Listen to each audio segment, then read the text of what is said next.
mis ojos, oh Cristo, abre mis ojos, te pido, yo quiero verte, yo quiero verte. La palabra del Señor en Jeremías 29:11 marca un precedente acerca de lo que Dios piensa de nosotros, lo que Dios piensa, lo que Dios opina de sus hijos. Dice: porque yo sé los pensamientos que tengo acerca de vosotros, dice Jehová, pensamiento de paz y no de mal, para daros el fin que ¿qué? El fin que esperáis. Entonces me invocaréis y vendréis y oraréis a mí, y yo os oiré, y me buscaréis y me hallaréis, porque me habréis buscado de todo vuestro corazón. Hermanos, sin lugar a dudas, Jeremías 29:11 puede convertirse o en la mayor bendición o en el mayor desfase de trascendencia frente a lo que Dios piensa y quiere para sus hijos. Pues definitivamente hay gente que solo ha pensado en que puede ser beneficiada de lo que Dios piensa de ellos o quiere con ellos, pero todavía no asumen la responsabilidad que conlleva el poder ser beneficiario de las bendiciones de Dios o de lo que Dios quiere con nosotros. Claro, está muy claro. Él no tiene pensamientos de mal, Él no tiene pensamientos sino de bien para nosotros, pensamientos de paz, para daros el fin que esperáis. Pero hoy tenemos que mirar la congruencia de la palabra y tenemos que saber y entender que lo que Dios ha demandado desde el principio de los tiempos es lo mismo que Él sigue demandando en este tiempo. Y Él está demandando obediencia y temor a Él y temor a su palabra.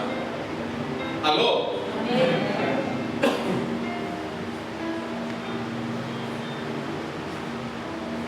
Es muy claro los planes que Dios tiene, es muy claro lo que Dios quiere hacer,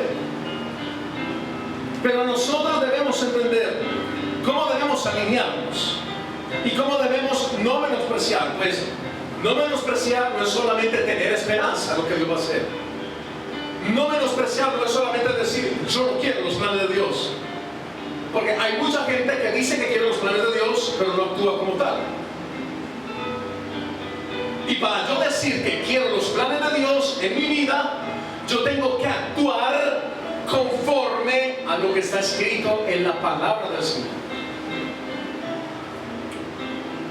Sin duda alguna, el menosprecio a los planes de Dios se ha evidenciado en la vida de muchas personas a través de diferentes circunstancias. Claro está, una de las mayores pretensiones de menospreciar los planes de Dios con nuestras vidas o lo que Él quiere hacer en nuestras vidas es cuando incurrimos en maldad y cuando incurrimos en pecado y cuando incurrimos en una vida que no agrada a Dios.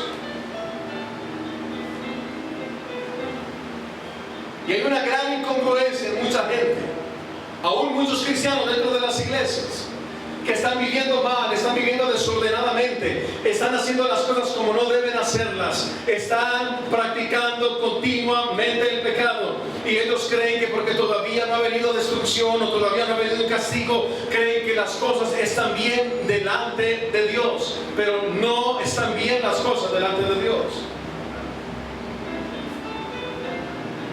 Hay tantas maneras de menospreciar lo que Dios quiere hacer con nosotros. Una de ellas es el pecado. Otra de ellas es pretender avanzar o es pretender acceder a mayores bendiciones sin tener la voluntad de Dios por encima de nuestras vidas. ¿De qué manera estarás tú menospreciando lo que Dios quiere hacer contigo? Porque yo voy a decirle algo. Cuando Dios llama a alguien a su palabra, palabra, a su evangelio, a su camino, lo llama para que sea testigo de su poder. Para eso lo llama, para eso lo escoge. Pero yo debo entender entonces en qué punto de mi vida estoy yo menospreciando lo que Dios quiere hacer conmigo. Ahora sí quiero que me acompañe al libro de los Jueces, capítulo 6.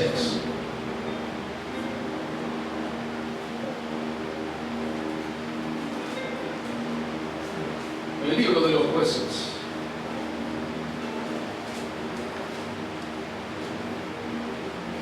Capítulo 6. Versículo 1 en adelante. Dice la palabra del Señor: los hijos de Israel hicieron lo malo ante los ojos de ¿quién? Ante los ojos de Jehová. Y Jehová los entregó en mano de Madián por 7 años. Hermano, escúcheme muy bien antes de proseguir esta lectura. Porque sin lugar a dudas tenemos que detenernos aquí y saber lo que Dios quiere decir acá. ¿Quién entregó los hijos de Israel en las manos de Madián? El diablo. Hermano, Dios. Dios. ¿Cuál fue la causa por la que Él los entregó? Hicieron lo malo. Y lo curioso es que hicieron lo malo ante los ojos de Jehová, de Dios. Hermano, aquí no interesa, aquí no importa qué opinión tengan los demás de lo que yo hago o no hago. Porque para medio mundo, para el mundo entero, como la sociedad está tan corrupta y tan corrompida y tan perversa, entonces, como dice Isaías 5:20, a lo malo llaman bueno y a lo bueno llaman malo, y ponen su lengua, su boca contra el cielo, y su lengua pasea la tierra. Y dice: ay de aquellos que hacen eso. Tenemos cantidad de personas que están dejándose aún influenciar, escúcheme bien, en su carácter, en su definición de lo que es fidelidad y obediencia a Dios, y están dejando que sean otros los que lo definan. Y lo más probable es que cuando otros te aplauden, Dios te está señalando. Pero lo más probable es que cuando Dios te aplaude, el mundo te señala. Tú escoges si haces lo bueno delante de Dios y lo malo supuestamente delante de los hombres, o si haces lo malo delante de Dios y lo bueno ante los hombres. Pues hoy, cuando una niña tiene relaciones sexuales a los 12 o 13 años, el mundo aplaude. Las niñas aplauden las otras. Y son actos para aplaudir en la sociedad pervertida en la que vivimos. Lo malo está siendo aplaudido por el mundo. Lo malo está siendo alegrestado. Pero definitivamente el punto de partida para nosotros es en qué punto estamos haciendo lo malo, no ante la sociedad, no ante el vecino, no ante la familia, ante los ojos de Dios primeramente. Porque cuando el hijo pródigo volvió a casa, lo primero que dijo fue: he pecado contra el cielo y contra ti. Porque primero todo pecado va en contra de Dios y ofende a Dios antes que a cualquier otro mortal o el prójimo nuestro. Los hijos de Israel, hermano, hicieron lo malo ante los ojos de Jehová. O sea, ¿qué es lo que marcaba el precedente del triunfo, de la bendición para ellos? La opinión de Jehová, la opinión de Dios. Y ellos hicieron lo malo. Recuerde lo que Dios le dijo a Caín: Caín, si bien hicieres, ¿no te será recompensado? Si no, el pecado está a la puerta. Dios le está dando a elegir a Caín. Y Dios le está diciendo, si hace bien, será recompensado. Pero es lo mismo que está pasando en el capítulo de los jueces número 6.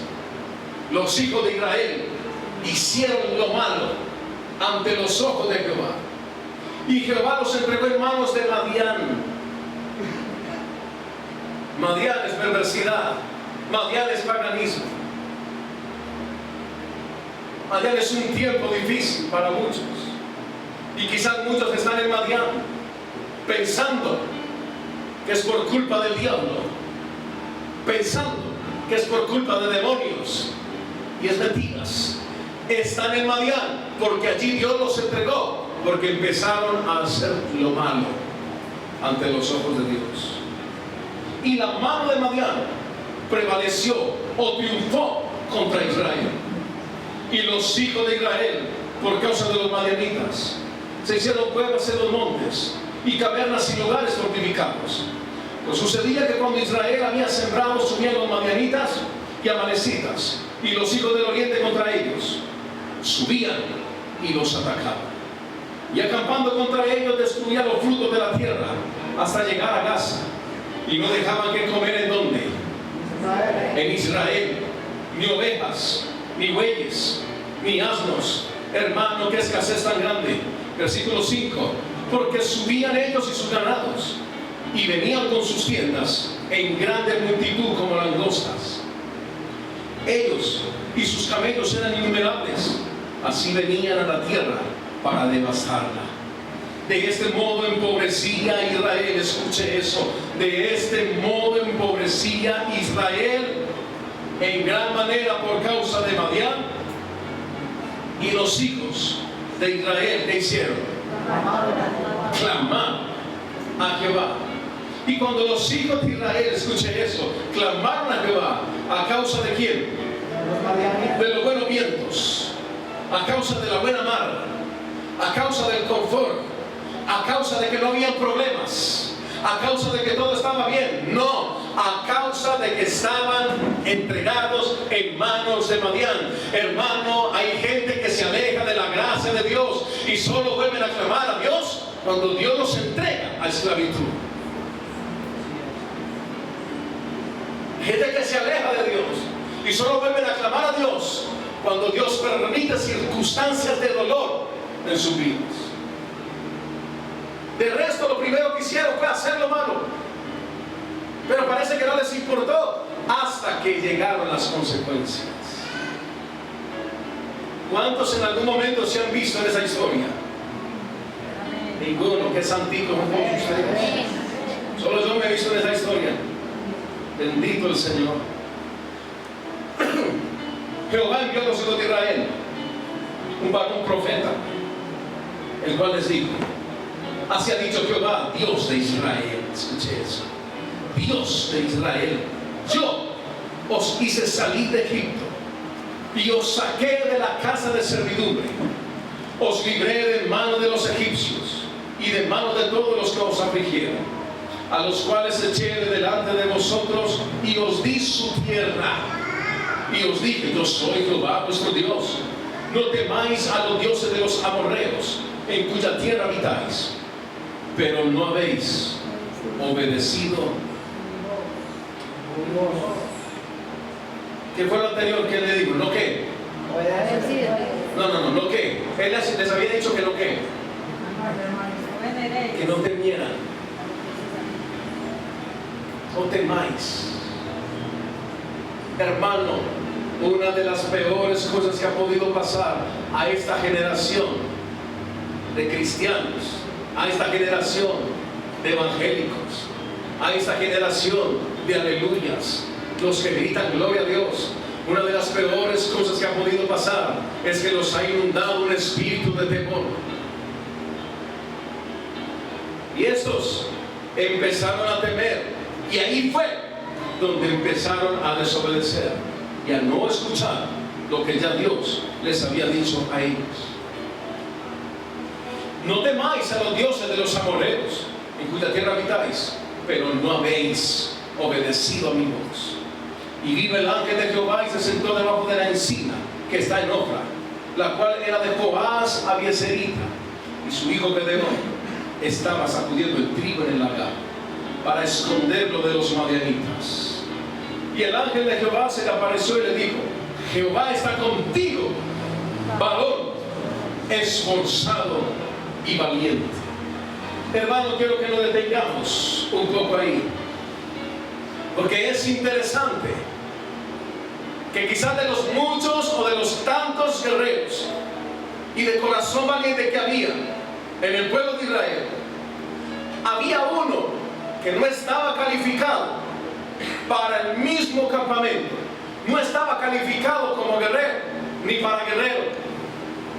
Él estaba simplemente sacudiendo el trigo, escogiendo para luego ir y esconderlo de los madianitas para poder alimentar al pueblo de Israel.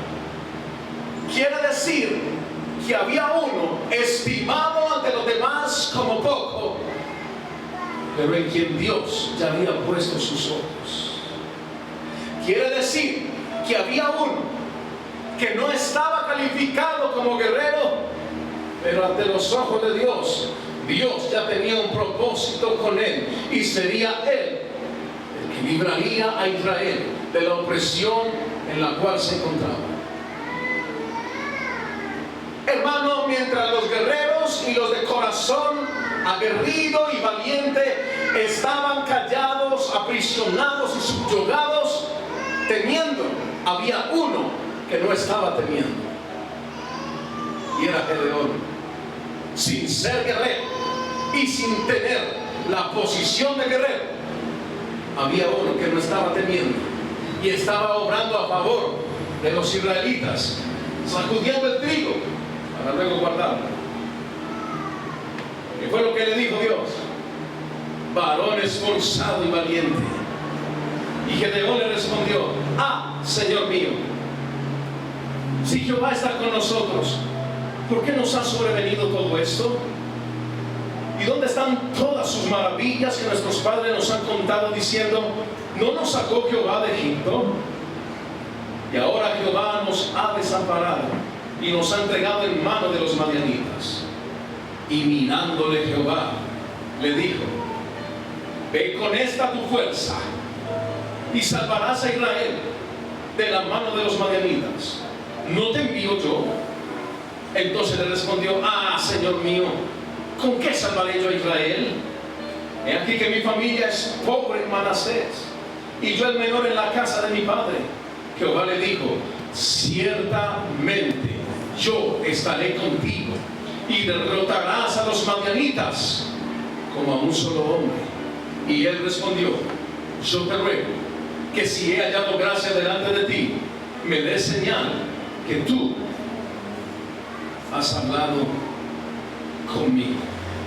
Posiblemente, hermano, son muchas las ocasiones en las que hemos sentido que tenemos muy poco o nada para salir adelante, y hasta creemos y vemos que otros tienen más oportunidades de alcanzar el éxito que nosotros y las victorias anheladas, y hemos llegado quizás hasta subestimar a nosotros mismos y a no valorar lo poco que aún tenemos. A veces nos sentimos solos, a veces nos sentimos sin fuerzas, a veces podemos sentirnos sin apoyo ante algunos problemas y adversidades de la vida, pero se nos ha olvidado que para triunfar, escúcheme bien, Dios no nos pide un gran esfuerzo, sino una gran confianza en Él. Para triunfar, Dios no nos pide un gran esfuerzo, sino una gran confianza en Él. Y escuche esto: Dios no nos pide una gran fe, sino que nos pide una fe como el tamaño de un grano de mostaza. No nos pide mucho tampoco, sino que lo poco que tenemos lo demos, lo entreguemos a Él, para que lo poco no sea solo poco, sino lo único. Le repito, para que lo poco no sea solamente lo poco, sino lo único delante de Dios. Y entregando lo único, nos encontraremos con que eso poco y único, Dios lo torna en mucho y en mucho más. Tantos pasajes en la palabra, tantas evidencias de que lo poco Dios los transforma en mucho. Tantas evidencias, hermano, tantas cosas que Dios puede y ha querido hacer dentro de su pueblo. Pero lamentablemente, lo que más Dios está reclamando de la humanidad y lo que más Dios está pidiendo aún de su propio pueblo, resulta ser lo que menos el pueblo está entregando, y es el corazón. Y cuando hablamos de entregar corazón, hablamos de entregar sentimientos y emociones. Cuando hablamos de entregar sentimientos y emociones, hablamos de entregar al Señor nuestras decisiones, nuestras actitudes, nuestros planes, nuestros sueños.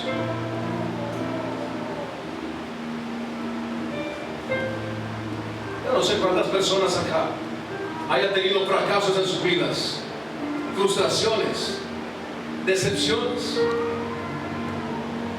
Y lo único que sí sé es que tenemos que mirar y analizar que parte de esas frustraciones, fracasos, decepciones son cosas que Dios mismo ha permitido en nuestra vida, porque en algún momento empezamos a hacer también lo malo ante los ojos de Dios. La historia que Dios enmarca en Gedeón, quiero empezar a desarrollar, no sin antes decirle que a nuestro parecer a veces muchos no son tantos, pero tantos no son suficientes. Y lo que debemos reflexionar es que aún con lo poco Dios puede hacer mucho, pues lo poco para nosotros en ocasiones es lo preciso y lo que Dios necesita para obrar y actuar en nuestras vidas. Frente a una realidad, siempre se quiere mostrar que nuestros logros han sido por nuestra habilidad muchas veces, y no por la misericordia, la gracia y el poder de Dios. Pero hermanos, cabe resaltar que en la historia de Gedeón, la historia del llamamiento que en el capítulo 6 Dios le hace a Gedeón, Dios llama a Gedeón en un momento en el que Israel había hecho lo malo ante los ojos de Dios, y como consecuencia Jehová lo entregó en manos de los madianitas, no por 1 ni por 2 ni 4 años, sino hasta por 7 años. Y todo lo que los israelitas sembraron era destruido por los amalecitas, hermano, y robado por ellos. La Biblia dice que Israel empobrecía cada vez más. ¿Y por qué Israel empobrecía cada vez más?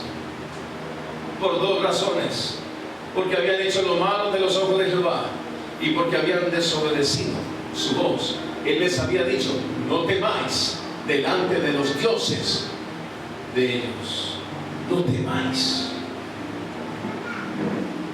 Hermano, el temor sin duda alguna es uno de los peores enemigos. El temor para avanzar, el temor para cambiar, el temor para ser diferente y el temor para establecer de verdad un cambio, el cual Dios quiere para mi vida. Pero muchos son guiados por el temor, porque comienzan a pensar y a decir: pero es que si yo empiezo a cambiar mucho, me he hecho en contra de mi familia. Yo no puedo ser tan cristiano ni puedo ser tan evangélico, porque entonces se enoja mi esposo conmigo, o se enoja mi esposa conmigo, o se enojan mis hijos conmigo, o la vecina me va a empezar a criticar. Es que hay gente que literalmente tiene miedo de afrontar la realidad del rechazo del mundo. Hermano, hay gente que en realidad tiene temor de afrontar el rechazo que va a producir cuando ellos en verdad decidan serle fieles a Dios, no como a ellos les parece, sino como Dios lo está demandando.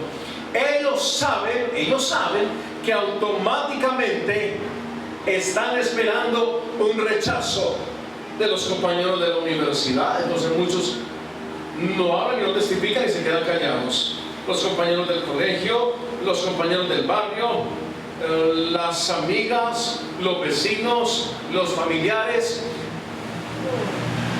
Enfrente de tantas personas, muchos están temiendo.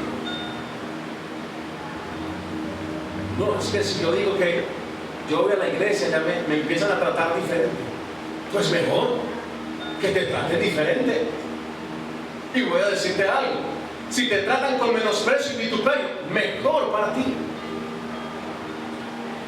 ¿Acaso no dice la palabra: bienaventurados sois cuando por mi causa os maltraten, os maldigan, os vituperen y digan toda clase de vosotros mintiendo? Que el vecino diga lo que quiera decir, que el familiar me deje de hablar si me quiere dejar de hablar, pero yo he decidido que en mi vida primero es Dios. Primero es Dios, porque he entendido lo que Él ha hecho por mí y he entendido lo que Él hizo por mí en la cruz del Calvario. Ellos estaban temiendo y quiero que desarrollemos.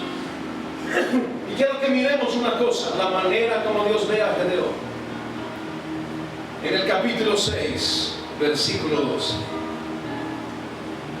Y el ángel de Jehová se le apareció y le dijo: Jehová está contigo, varón ¿qué?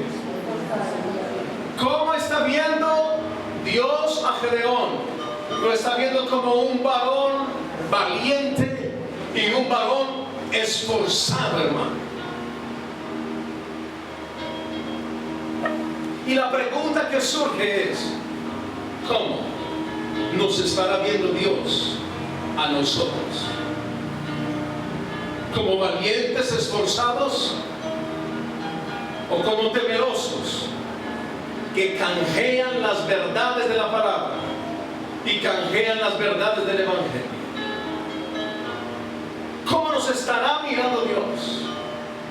Porque ni siquiera se trata de cómo tú crees que eres o de cómo tú te miras. Se trata de cómo Dios nos está viendo a nosotros. Dios vio a Gedeón como un varón valiente y como un varón esforzado. Y lo tremendo es que esa valentía, y cuando Dios empieza a hablar con Gedeón, Gedeón empieza a usar un lenguaje quizás hasta un poco grotesco o un poco desafiante, porque le está diciendo, en pocas palabras: nos dejaste. ¿Dónde están tus promesas? ¿Dónde está lo que tú dijiste? Gedeón usa fuerza para hacer un reclamo a Dios. ¿Y qué le contesta a Dios?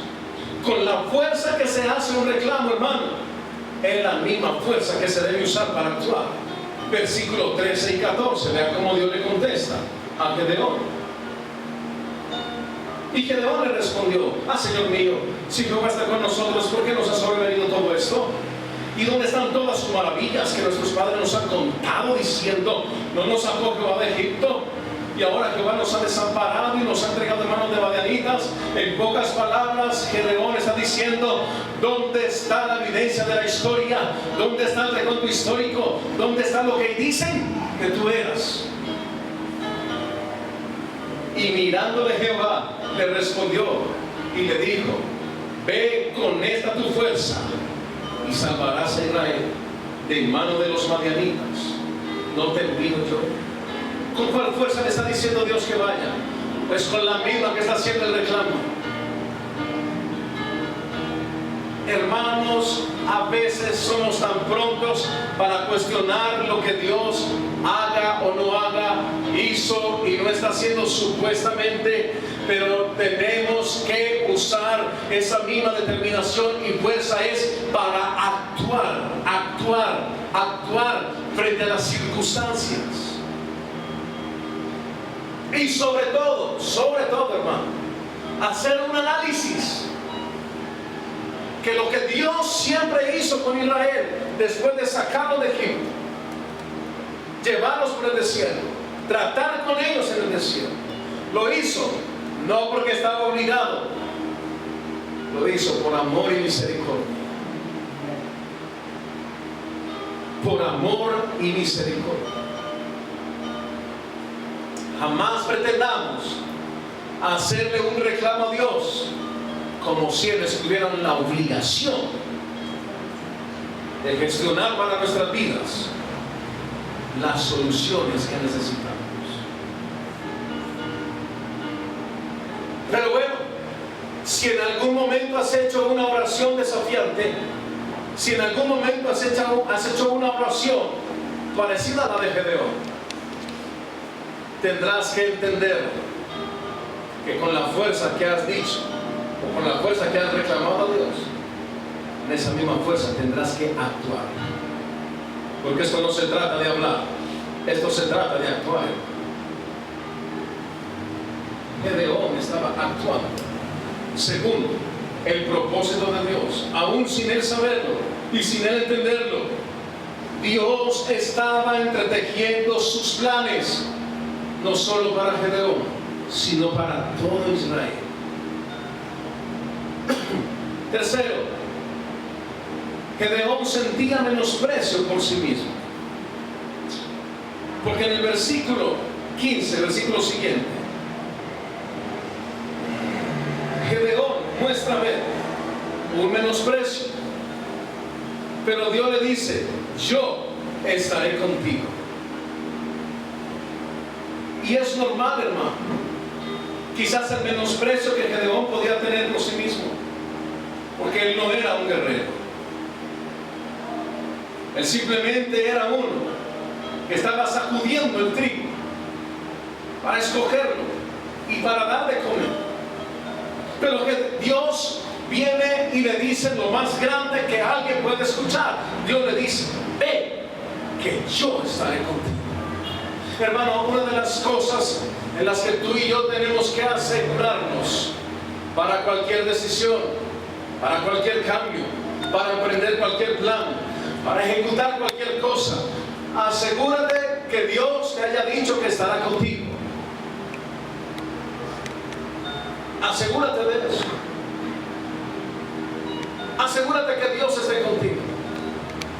Si Dios está contigo, todo saldrá bien y todo saldrá victorioso.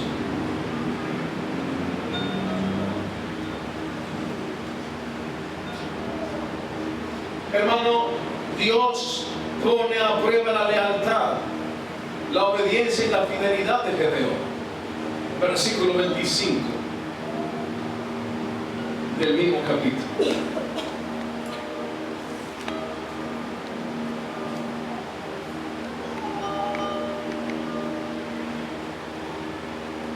Aconteció que la misma noche le dijo Jehová: toma un toro del hato de tu padre, el segundo toro de 7 años, y derriba el altar de Baal que tu padre tiene, y corta también la imagen de acera que está junto a él, y edifica altar a Jehová tu Dios en la cumbre de este peñasco, en lugar conveniente. Y tomando el segundo toro, sacrifícalo en holocausto con la madera de la imagen de acera que habrás cortado. Entonces Gedeón tomó 10 hombres de sus siervos e hizo como Jehová le dijo, mas temiendo hacerlo de día por la familia de su padre y por los hombres de la ciudad, lo hizo de noche. Por la mañana, cuando los de la ciudad, escuche esto, por la mañana, mira, aquí se me fue.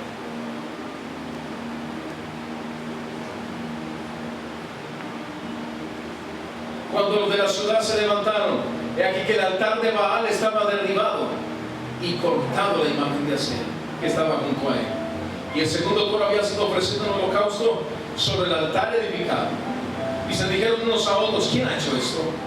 Y buscando e inquiriendo le dijeron: Gedeón, hijo de Joás, lo ha hecho. Entonces los hombres de la ciudad dijeron a Joás: saca a tu hijo para que muera, porque ha derribado el altar de Baal y ha cortado la imagen de acera que estaba junto a él. Y Joás respondió a todos los que estaban junto a él: ¿contenderéis vosotros por Baal? ¿Defenderéis su causa? Cualquiera que contienda por él, que muera esta mañana. Si es un Dios, contienda por sí mismo con el que derribó su altar.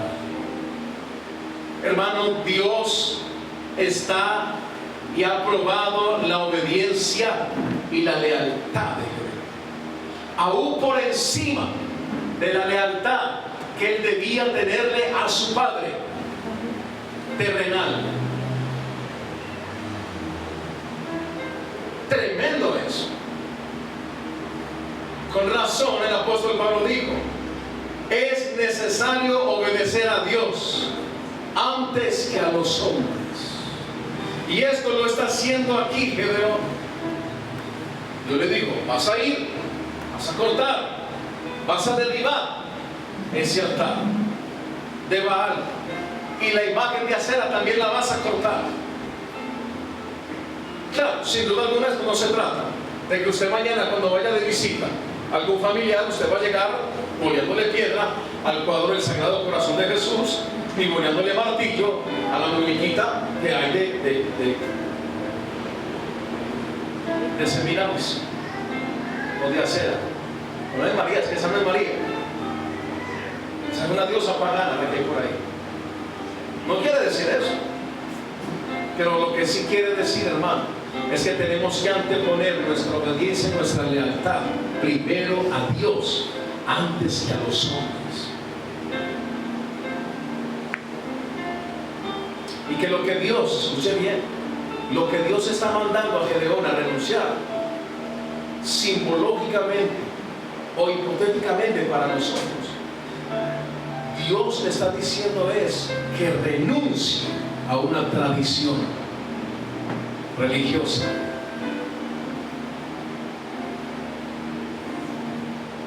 Que renuncie a una misma práctica que su padre tenía. Que él mismo decida de voluntad propia obedecer y ser leal a Dios. Hermano, ¿qué Dios te estará pidiendo a ti que derribes?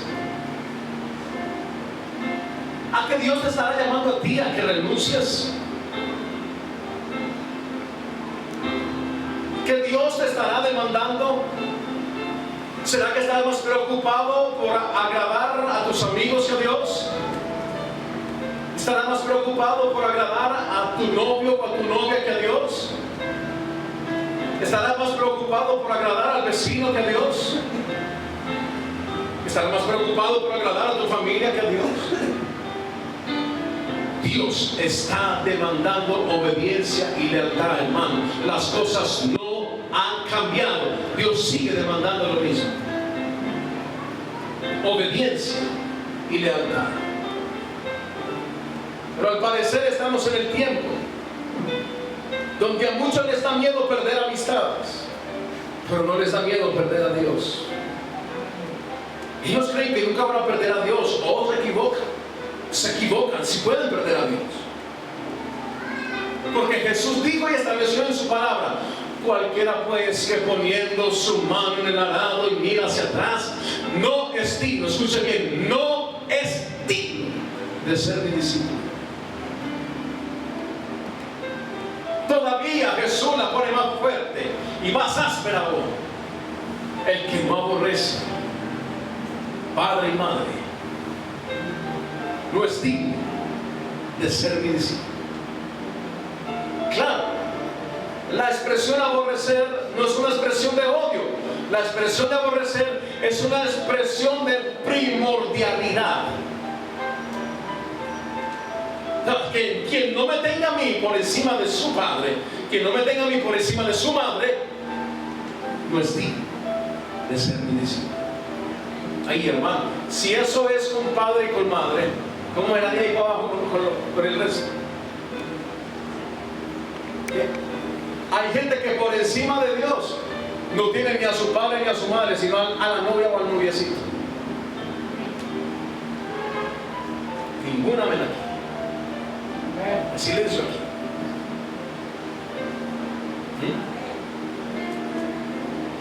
Hay gente que por encima de Dios no tiene ni a su padre ni a su madre. ¿Sabe qué tienen? El televisor. ¿Ah? O las modas, la vanagloria. Hermanos, son tantas cosas las que se pueden poner por encima de Dios como prioridad. Y Jesús fue tajante en ese aspecto. Cualquiera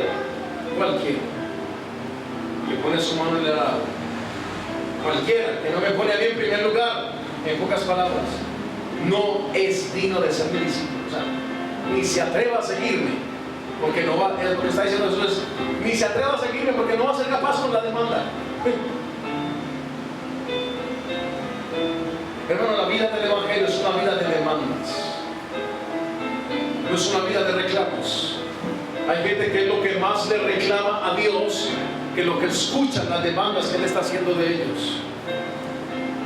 Hay gente que reclama, pero ¿por qué estoy así? ¿Pero por qué no tengo? ¿Pero por qué me falta? Pero es que mire esto, pero es que mire aquello.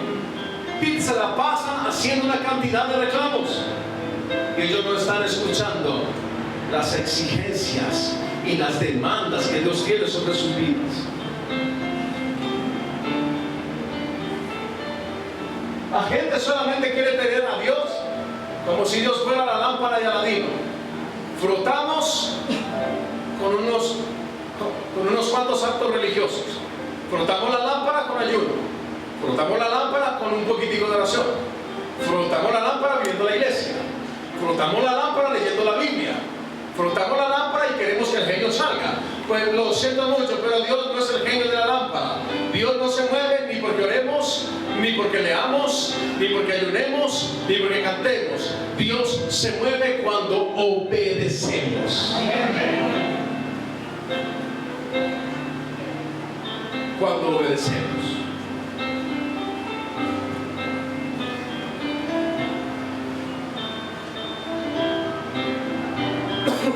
Tremendo.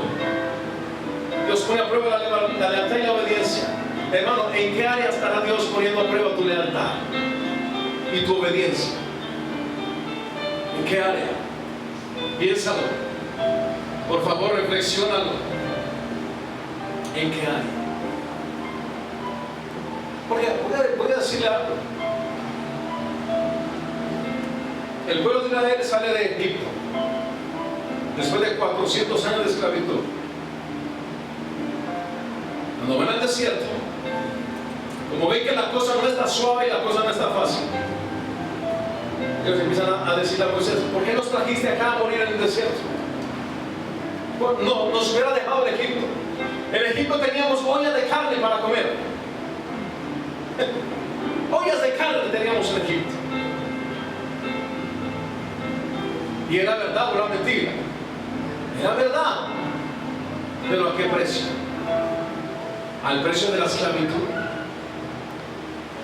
al precio de perder su libertad. Y aquí es donde Satanás quiere poner o pone a patinar a más de uno. Cuando llegan al Evangelio, viene la voz de la serpiente que le susurra en el oído. Pero lo que hace que te metiste a ese Evangelio o a esa iglesia, ya no estás tan próspero como antes. Pero lo que hace que te metiste tienes más necesidad. Pero lo que hace que te metiste a esa vida, mira, ¿cuándo te habías visto a gatas para pagar el arrendo? Me disculpa el lenguaje tan grotesco. Pero lo que hace que te metiste ahí a ser seguidor de Jesús. Entonces, mira, ¿cuándo te habías visto tú alcanzado por 50,000 pesos para los servicios? Y la voz de la serpiente empieza a susurrar. Y la voz de la serpiente empieza a hablar, hermano.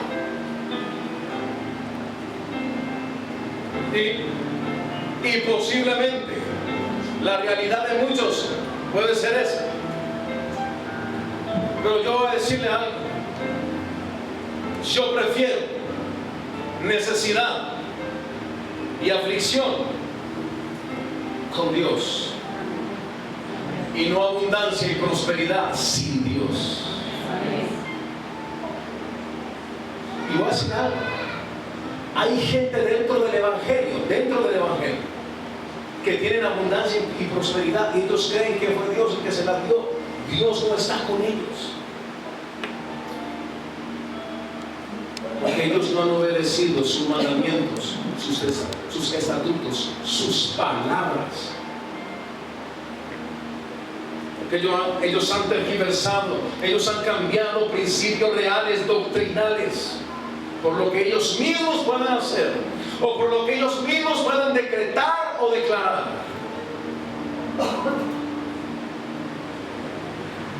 Hermano, nosotros no podemos pretender creer que si alguien tiene muy buena prosperidad, muy buena economía, es porque Dios está con él.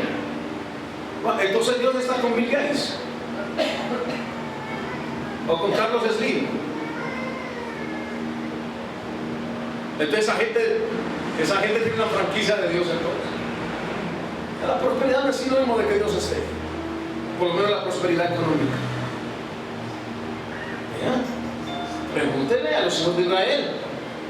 No estaban pasando tiempo de prosperidad, estaban pasando tiempo de escasez. Pero en ese tiempo de escasez, Dios estaba trabajando y tratando con ellos.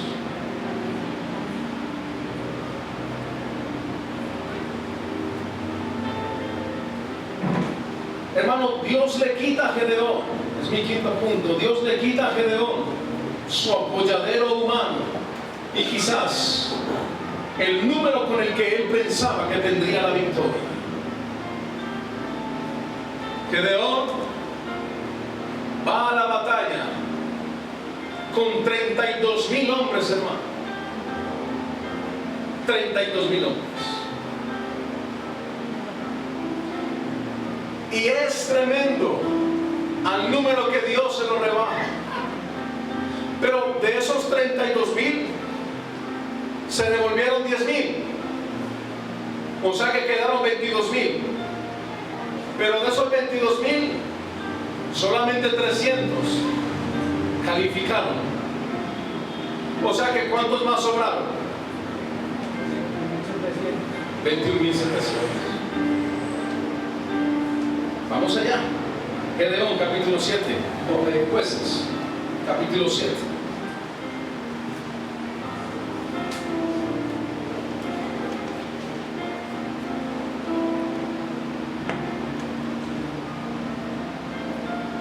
Jueces, capítulo 7.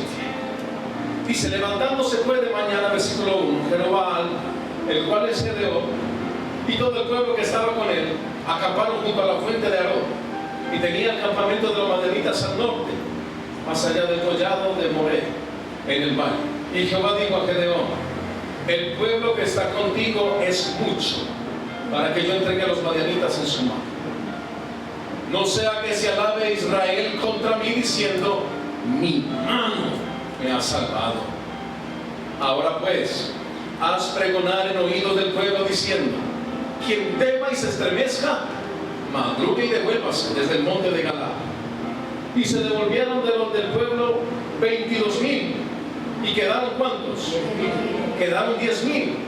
Y Jehová dijo a Gedeón: aún es mucho el pueblo, llévalos a las aguas, y allí te los probaré. Y del que yo te diga, váyase contigo, irá contigo.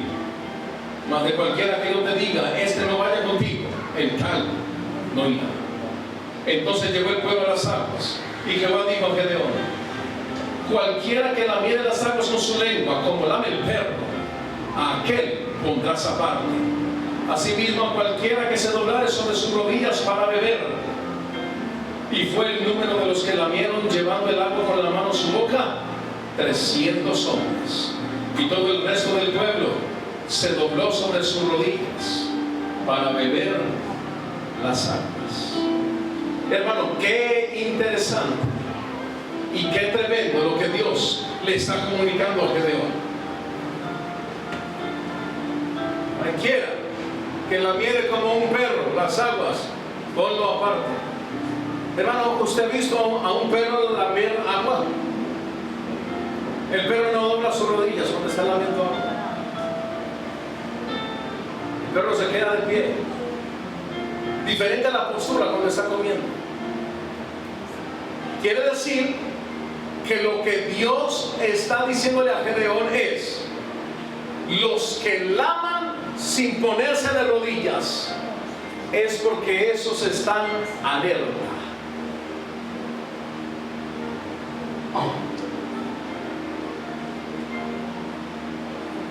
está diciendo a Gedeón: y el que lama y canta sus rodillas, hermano, ese está elevado y no está percibido que está en guerra, que se devuelva. Está relajado, se arrodilla, toma agua. A ese no le importa que el enemigo pueda venir. Pero los otros lo que hacían era agarrar con la mano y mirar a todos lados. Que no vengan los enemigos, hermano. Lo contrario, porque aquí está la aplicación, lo contrario a lo que es mucha gente hoy del Evangelio. Mucha gente empieza a obtener lo poco o lo mucho que Dios les da, y se les olvida que están en una guerra y que hay que estar alerta. Se les olvida. Hermano, se embelezan más con la bendición, se embelezan más con la añadidura que con el Dios que les dio la bendición y la añadidura. Se embelezan tanto en lo que están ahorita disfrutando, en lo que están comiendo, o lo que están bebiendo, o en lo que Dios les está permitiendo algún grado de prosperidad. Se embelezan tanto que descuidan su retaguardia, y cuando descuidan su retaguardia, destrucción repentina viene sobre ellos. Destrucción repentina. Hermano, en esta guerra hay que estar con los ojos muy abiertos, vigilando bien el camino, como se le dijo a Nahum en el capítulo 2: ciñe tus lomos, refuerza mucho tu poder, porque el destruidor subió contra ti. Hermano, hay que estar vigilantes en el camino. Estamos en una guerra, y ni el diablo ni los demonios descansan. Estamos en una guerra y libramos batallas todos los días. Y las batallas que libramos, hermano, no es si pagamos o no servicios, si pagamos o no arrendo, si compramos o no compramos. Eso es lo de menos. Las batallas más grandes que libramos es si somos o no leales a Dios en medio de un mundo tan perdido y tan perverso como el que vivimos. Son las batallas más grandes que libramos. Si decidimos estar en pie en lealtad y obediencia a Dios, o si somos doblegados por los deleites y por los deseos de la carne. Y concluyo por hoy.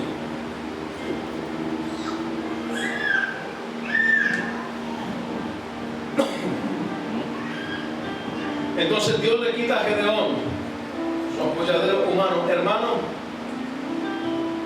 eran 32,000. Gedeón va seguro. 32,000 hombres que yo tengo. La victoria es nuestra, muchachos. La victoria es nuestra. Sin temor, avanza. Cualquiera avanza así, confiado. Pero Dios le dice: no, venga, un momento. Eso es mucho. Si ustedes van con tantos, ustedes van a pensar que fue por causa de que eran 32,000. Hermano, ve por qué a veces Dios permite escasez en nuestras vidas. Ve por qué Dios a veces permite pruebas. Porque Dios quiere que en medio de esa escasez, en medio de esas pruebas, nosotros nos demos cuenta que no salimos adelante ni por nuestra habilidad, ni porque es que somos muy buenos negociantes, es que el paisa es muy berraco para negociar, es que el paisa es tremendo, es que el paisa enreda lo que sea, es que eso, aquello. No, hermano, no es por eso. Es por la gracia y la misericordia de Dios. Es por eso. Ve porque hay momentos en los cuales, donde a veces ponemos nuestra confianza, Dios le hace así. Entonces, de un momento a otro, alguien se queda sin empleo. De un momento a otro, alguien se queda sin la mesada con la que alguien le estaba ayudando o colaborando. De un momento a otro, las cosas se tornan grises. De un momento a otro, ya no son tantos los que están pidiendo, ya son más poquitos. Los proveedores se quitaron, los clientes se quitaron. ¿Qué voy a hacer? Pues hacer lo que hizo una él, clamar a Dios. Amén. clamar a Dios y devolvernos del camino por donde hemos estado haciendo lo malo delante de Jehová. ¿Ve por qué hay momentos de estrechez? ¿Ve por qué hay momentos de necesidad, de prueba, de aflicción? Porque Dios quiere que cuando nosotros salgamos victoriosos en alguna prueba, alguna circunstancia de adversidad, cuando salgamos victoriosos, no digamos, es que yo soy un tremendo, es que yo sé mucho, es que yo tengo malicia para los negocios, es que yo presentía que eso no lo debía hacer, es que yo supe por dónde meterme. No, hermano, cuando estamos en necesidad y en aflicción, uno lo que dice es, ni sé cómo salí de esto, solo sé que fue Dios, que si no hubiera sido por Dios, solo sé que fue Dios. Entonces Dios le quitó el apoyadero humano a Gedeón. ¿A cuántos aquí Dios les ha quitado el apoyadero humano en algún momento? Amén.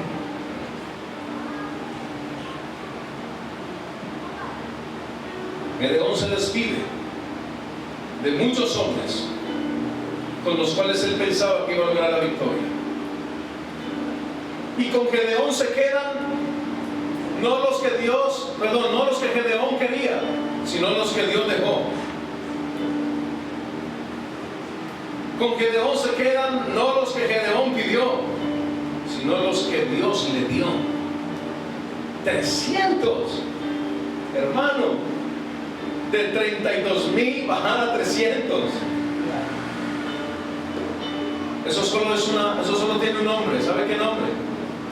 La dimensión de fe, la que cada creyente tendrá que experimentar en algún momento. La dimensión de fe, la dimensión de creer a Dios, la dimensión de creer a su palabra, la dimensión de avanzar creyendo que si Dios va a obrar aún con lo poquito que tengo, entonces voy a creer que Dios va a obrar. Los que realmente demostraron tener sed fueron los que permanecieron para la batalla. Pero los que no solamente demostraron tener sed, sino los que demostraron que aunque su cuerpo pedía agua, que aunque había una necesidad latente en sus vidas, ellos no podían descuidar su retaguardia, porque ellos estaban en guerra.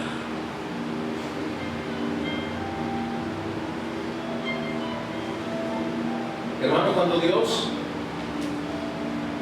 en una área u otra te permita cierto avance, te permita cierto grado de prosperidad, mi consejo es que no descuides tu retaguardia. Tú sigues en guerra y sigues siendo un blanco para Satanás y los demonios y para el pecado también. Seguimos en guerra. La guerra no se acaba, la guerra no termina. Dios sabía que la determinación que esos soldados tenían para beber era la misma que usarían para pelear. Hay momentos en los que Dios nos dará fe, confianza y aliento a través de alguien que podrá ver lo que nosotros a veces no vemos. Con este versículo termino. Versículo 9 al 14 del capítulo 7.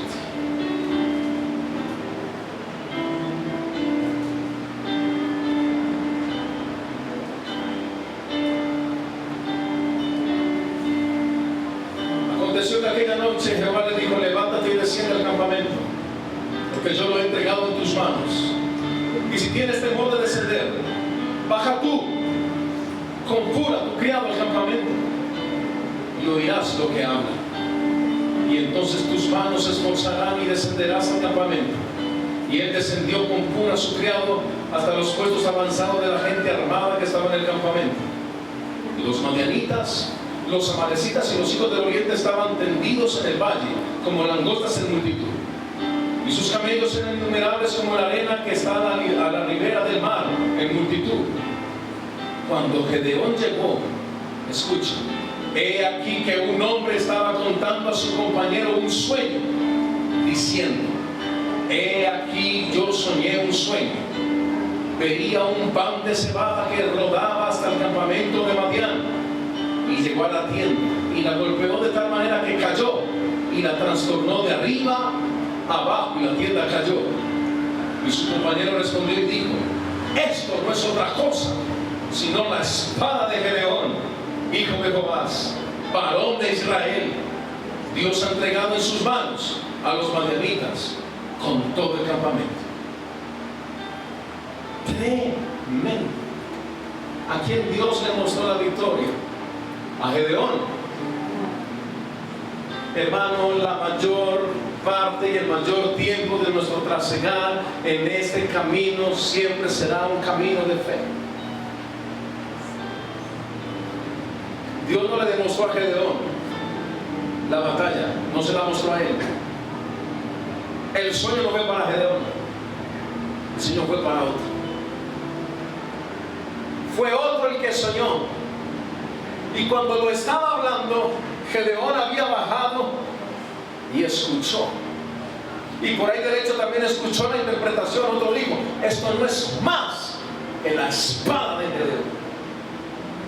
Hermano, el sueño es un pan de cebada. La cebada para aquel entonces era lo mínimo, era lo más insignificante, no era lo más importante. La cebada no tenía ningún realce. ¿Qué era Israel ante Madián? Nada, hermano, no era nada. Pero ese pan de cebada, que es significativo de Israel, y esa tienda de los madianitas, porque dice: soñó con un pan de cebada que fue contra una tienda. Esa tienda se refiere a los madianitas. Eran forasteros, lo mantenían de acá para allá, y en ningún lugar se quedaban estáticos o quietos por mucho tiempo.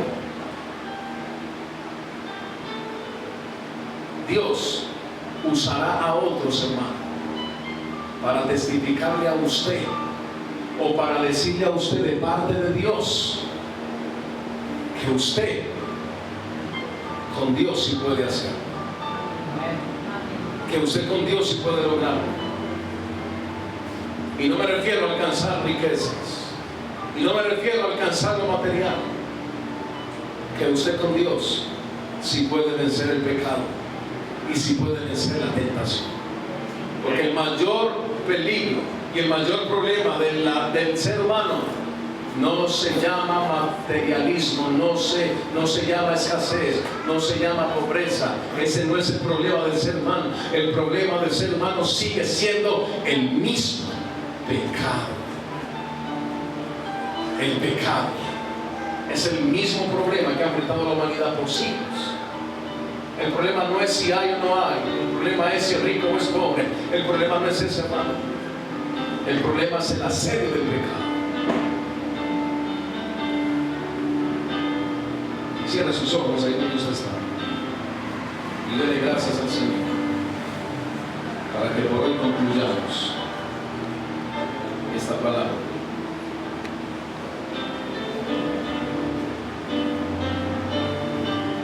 Señor, te damos gracias en esta mañana. Gracias por tu palabra, Señor. Gracias por lo que tú quieres hacer con tus hijos. Gracias porque sin duda alguna, Señor, hay momentos en los que podemos sentirnos tan igual o más de insignificantes que Gedeón. Gracias porque en muchos momentos, Señor, nos demuestras y has mostrado en nuestra vida que lo que no necesitamos no son muchos, solo te necesitamos a ti y una palabra de confianza que tú hayas enviado a nuestras vidas, Señor. Eso es todo lo que nosotros necesitamos. Pero sin duda alguna en este momento, Señor, tenemos que pedirte perdón si de una u otra manera hemos hecho lo malo delante de ti, Señor Jesús. Es allí donde no es relevante lo que otro mortal, amigo, vecino, familiar, quien sea, pueda dictaminar para mi vida lo que debo o no debo hacer respecto a lo espiritual. Lo que realmente, lo importante